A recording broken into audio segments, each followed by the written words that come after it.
Okay, let's unpack this. We are diving deep today into, a situation that feels less like standard political analysis and more like, well, the sources are certainly having a field day with the drama of it Yeah, all. yeah, it's quite something. It's this very public, often quite head-scratching feud between two figures who are just huge, in the digital world and increasingly the political one, too. Absolutely. Looming large is probably an understatement. So we've gathered the sources you shared, articles, commentary, all that stuff. And our goal here, and like with every deep dive, is to really cut through the noise. Get to the good stuff. Exactly. Pull out the key insights, the surprising bits, and honestly, the parts that, according to these sources, just make you stop and go, wait, is this really happening? Because some of it feels, well, almost absurd. It does lean into the absurd at times, Yeah. yeah. Right. But this deep dive isn't about taking sides in their, personal spat. No, no. It's about understanding what the sources say this whole clash tells us about power, personality, influence Right. right now. And yes, the sources themselves definitely point out there's a kind of, maybe uncomfortable humor in just how wild some of it gets. Uncomfortable humor is a good way to put it. So let's jump in. What are the sources actually revealing here? Well, they use some pretty vivid words to describe it. You see standoff, feud, even terms like divorce or implosion. Wow, strong language. It is. And you've got these two absolute giants, right? Owners of platforms commanding global attention online and, frankly, offline too. And there's one opinion piece from the Washington Post that gets quoted a lot in the material. It gets right to the heart of it, suggesting this whole bromance was always doomed to fail. Doomed, okay. And why? The analysis offered is remarkably blunt, basically saying no relationship has room for more than one narcissist. Oof, okay, that's direct. It is. And what's fascinating, according to this source, is the idea that the very thing that maybe seemed to bring them together being so much alike was actually probably terminal for the relationship. Huh. It makes a strange sort of sense, though, doesn't it, when you think about what usually makes teams work well? Right. The sources point that out. Successful collaborations often involve people with complementary traits, not just redundant ones. Exactly. So what are the shared traits the sources are highlighting here? The ones that made this pairing so volatile? Well, both apparently specialize in bellicose social media. Okay, check. They share what sources describe as fleeting attention spans. Uh-huh. And maybe the most striking one source calls them standouts at shamelessness. Standouts at shamelessness. Wow. That paints quite a picture. It really does. And look, you can't ignore that. As pure soap opera, this whole thing has been a massive ratings bonanza. It's all playing out in public tweets, statements. Everyone's watching. It's weirdly entertaining, maybe. On a certain level, perhaps.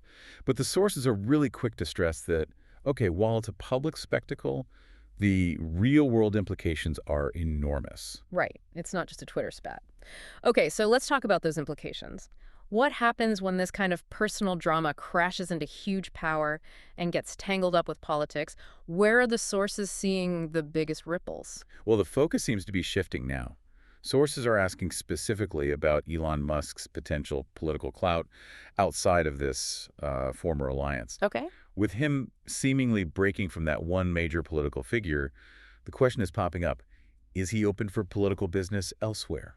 And is there concern about that? Oh, definitely. There's speculation, and sources mention real concern that Elon could cause a lot more problems for incumbent members of Congress. How so? Just by funding opponents? That seems to be the main worry. Even looking at his PAC, the Future of America PAC, sources note it only has about $2.2 million in cash on hand currently. Which, I mean, in the grand scheme of political spending... Exactly. It's not billions. But, as one source points out, the threat is still there, especially given his history of potentially spending his own money on causes he cares about. Right. Personal wealth changes the calculation. Totally. And that, the sources argue, puts rank-and-file Republicans in a tricky spot, especially those thinking about re-election in 2026. Yeah.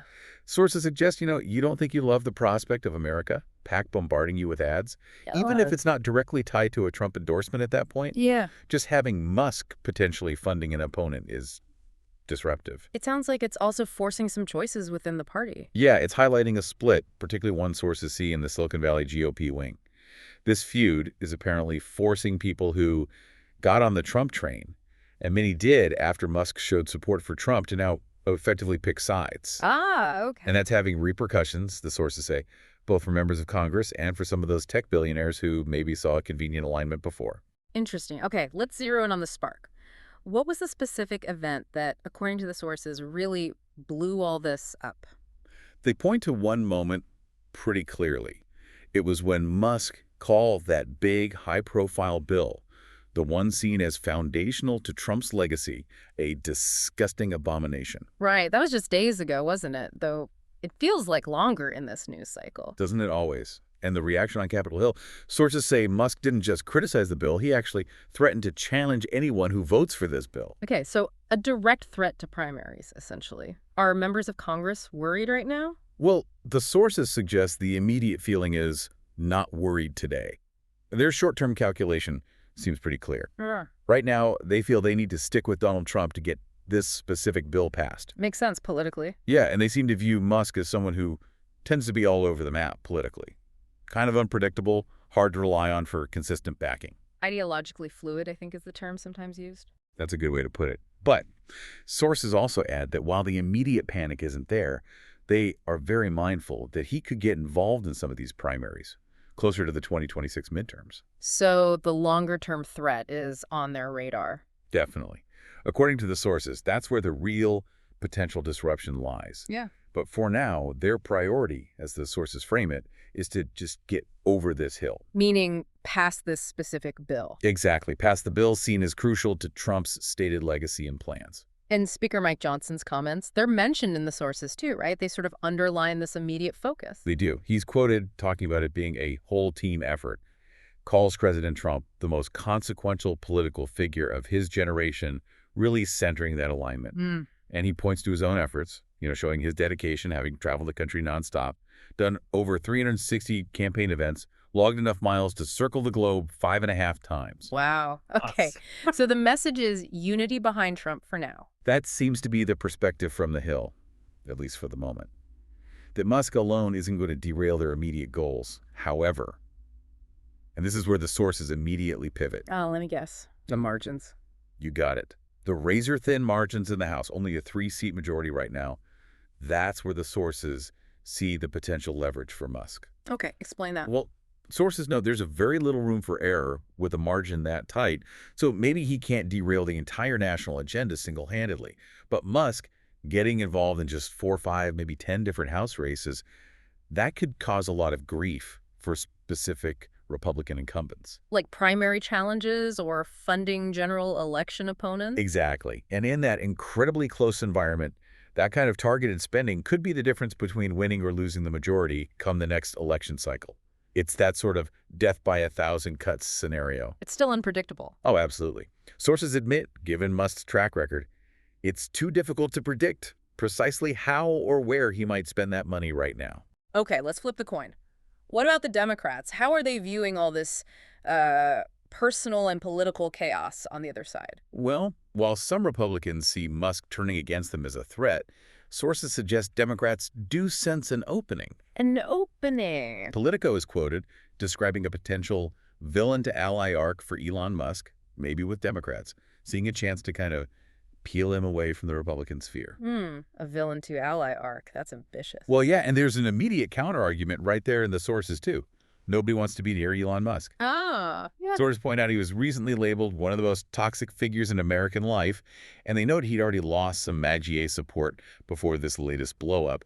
So the idea of Democrats warmly embracing him met with some skepticism by the sources. Right, it's not that simple. And this is where, according to one source, it gets, well, really interesting and, frankly, quite uncomfortable.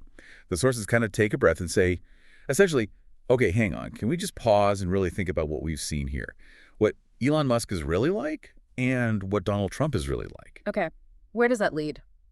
It leads to some pretty stark and unpleasant details laid bare by the sources. One source, explaining the breakup, flat out states that Musk was basically accusing Donald Trump of being a pedophile. Whoa. Okay. Now, we absolutely need to be clear here, as the sources themselves are. Vitally important, yes. This is presented as Musk's accusation, framed as the reason given for the feud, not as a statement of fact. And the sources note Trump absolutely denies any such involvement. Okay. Crucial clarification. But the sources don't just report that as gossip, right? They use it to make a point. They do. They follow it up by asking this really unsettling question. These are the people that are making these key decisions about America's future. Right. Using that level of accusation against each other. Yeah. The sources describe this kind of public mudslinging with allegations that serious as absolutely shocking and depressing. It's framed as being very revealing when they kind of rip off the mask, showing what's maybe underneath the public image. And it doesn't stop there, does it? The sources bring up other things? No, they pile on a bit, referencing other serious allegations previously reported of these figures. One is mentioned as being reported by major outlets like the Wall Street Journal and New York Times for heavy drug use. Okay. Another figure reported by Wired for potentially lying about citizenship status, something that source suggests could even be grounds for his citizenship being revoked and deported. Jeez, I mean... Yeah. The sources really don't pull punches here. They frame this whole episode and the picture it paints of the people involved as a completely dark chapter. It's hard to argue with that feeling after reading these specific details from the sources. It really makes you pause. And the sources then ask a bigger question that stems from all this, right? About value. Exactly. What is the actual value of being the richest man in the world if, as one source puts it, that's the only value someone brings? Right. They push on that, asking what other sort of human qualities are there? What about basic stuff like sense of decency, of compassion, of basic ability to function as an adult? It leads straight into a larger societal question the sources raise. If we just elevate someone because, okay, you've made more money than anybody else, therefore we want you to run the country, is that potentially a really bad place for this society to be? The sources seem to imply this feud really highlights the risks of just equating wealth with leadership ability. That seems to be the argument, and the stakes get even higher, according to some. One source uses incredibly strong language, calling Musk a national security threat of the highest order. Wow. A national security threat. Yes, and they argue Democrats should feast on this and take it very seriously because it is very serious. And then there's that really provocative idea mentioned in the sources about nationalization. Yeah, taking steps to nationalize Starlink and SpaceX. What's kind of wild there is the source points out the strange bedfellows this idea creates, noting that Stuart Stevens apparently agrees with Steve Bannon on this specific point. Stevens and Bannon agreeing. Okay, that is scrambling alignments. Definitely makes strange bedfellows. Now, nationalization is obviously a huge step, but sources also mention less extreme political possibilities. Musk himself has publicly mused about starting a third party. Oh, right. How seriously do the sources take that? Well, one source offers a pretty wry, almost humorous take on it.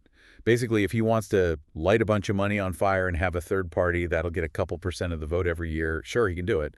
It's presented with a fair bit of skepticism about its real impact. Okay, but then there's the counterpoint. Always. Immediately raised in the sources. In a close race, 3% of the vote could swing an election.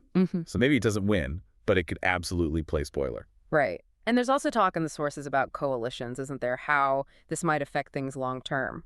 Yeah, how this kind of public, messy breakup might start to fracture existing alliances. That slapdash coalition the Trump campaign had reportedly built, the one involving the Elon Silicon Valley part. And for a while, even an RFK Jr. element, sources speculate we might start to see this fall apart thread by thread going into 2028. Okay, thinking globally now. Both these guys have immense international reach. What do the sources say about how people outside of the U.S. view all this drama? They have a stake, right? They certainly do. And sources recount just how visible Musk was with Trump during his presidency, showing up literally everywhere: Saudi Arabia, cabinet meetings, the Oval Office, apparently even overnighting in the Lincoln bedroom. He really had extraordinary access. Incredible access. And the sources argue this very public feud, combined with that past access Musk was granted, really damages America's standing internationally. It hurts it, one source just states flatly. Why? Because it shows poor judgment. That's the argument. Seeing someone who has terrible judgment, as Musk is portrayed by these sources in this context, and then seeing the person, Trump, who took him inside the beating heart of the American government. It's framed by sources as just one more example of why Donald Trump is so unfit to be president. Exactly. And the sources really lean into the sheer absurdity revealed by the feud itself. One guy accusing the other of being in the Epstein files, the other saying he's gone crazy. I mean, this is the public discourse between these powerful figures. And as the sources point out, the speed is just dizzying. Unbelievable speed. highlighting the volatility. Both of them were just praising each other just days before this massive public implosion. Which leads us to that really striking, almost darkly funny image one source uses to sum it all up. Yeah, it's memorable. You really feel good that one of them has all your data in his pocket and the other has the nuclear codes in his pocket. Again, just to reiterate, the Epstein files part is framed as an accusation made in the heat of the feud, and Trump denies it. But that image, the source paints. Yeah, it definitely sticks with you. It really does. It captures the unease. So after unpacking all of that, is there anything specific sources are saying to watch for next in this ongoing saga? Just one name mentioned specifically by a source as someone to keep an eye on. J.D. Vance. J.D. Vance. Okay. What role he might play or how this affects figures like him isn't fully detailed, but noted as someone's sources are watching. Exactly. Just a name flagged. Okay, so bringing it all back to you, our listener, what does this deep dive into this really peculiar high-stakes feud actually mean? It feels like a real look behind the curtain, doesn't it? At how these deeply personal clashes, which sources describe as being rooted in things like narcissism and shamelessness, can collide with huge power and influence, often in ways that feel less like careful statesmanship and more like, well, that absurd soap opera we talked about. Yeah, and the key takeaways from the sources seem to be, one, the surprising fragility of alliances that might be built on shared flaws rather than complementary strengths. Two, the very real, potentially disruptive political stakes, even when feuds seem intensely personal. And three, maybe the most unsettling takeaway, is the picture the sources paint about the qualities we seem to be elevating in leadership roles. Is wealth really the best proxy for capability or decency? That really seems to be the core question emerging from the source material here. It raises this important thought to maybe mull over. If figures described in these sources as having, terrible judgment, fleeting attention spans, and being standouts at shamelessness, are indeed making key decisions about the country's future, as the sources claim. What does that ultimately say about the health of our systems? And what are we really prioritizing when we grant people that kind of influence and power? Yeah. It's definitely something to think about.